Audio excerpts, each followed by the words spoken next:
On March 27, 2021, this Californian soul saw the number 565 from the Blue Book.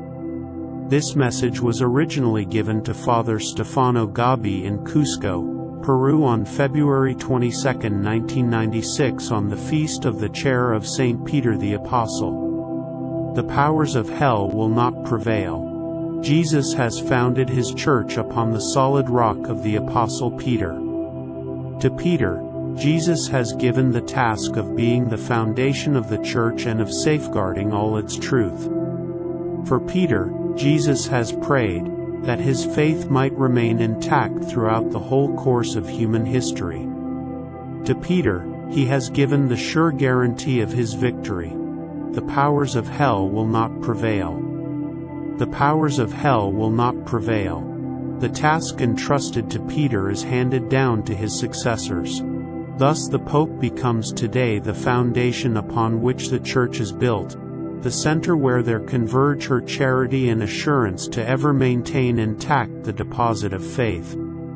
The powers of hell will not prevail, despite the fact that Satan has broken loose, sowing divisions and schisms, these deep wounds which have shattered the unity of the Church, the mystical body of my Son Jesus. All the various Christian confessions, which in the course of the centuries have separated themselves from the Catholic Church, represent a victory of the adversary against the unity of the Church, that unity willed by Christ and ardently implored of the Father. And now the effort is being made to rectify all these errors, by walking the path of reconciliation and ecumenism.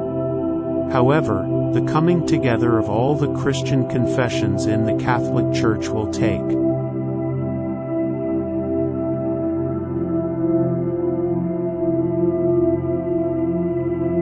The powers of hell will not prevail, despite the fact that my adversary has broken loose in order to bring you to a breakdown of charity.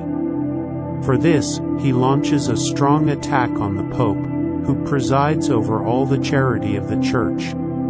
And so division has entered into her very own structure. Above all in the division which often sets bishops against bishops, priests against priests, faithful against faithful, Satan has succeeded in building up his triumph. But the powers of hell will not prevail, because, after the painful period of the purification and the great tribulation, the Church will shine forth in all her light of charity, of unity and of holiness. And this will be one of the greatest benefits which my motherly love will bring to the Church.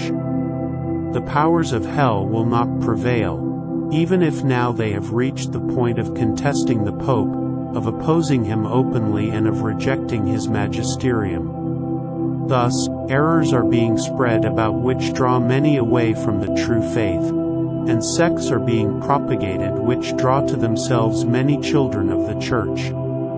Never as in Latin America has the great spread of the sects represented such a victory on the part of the powers of hell, who appear to have the upper hand. But I am calling all my children to the greatest fidelity to the Catholic Church.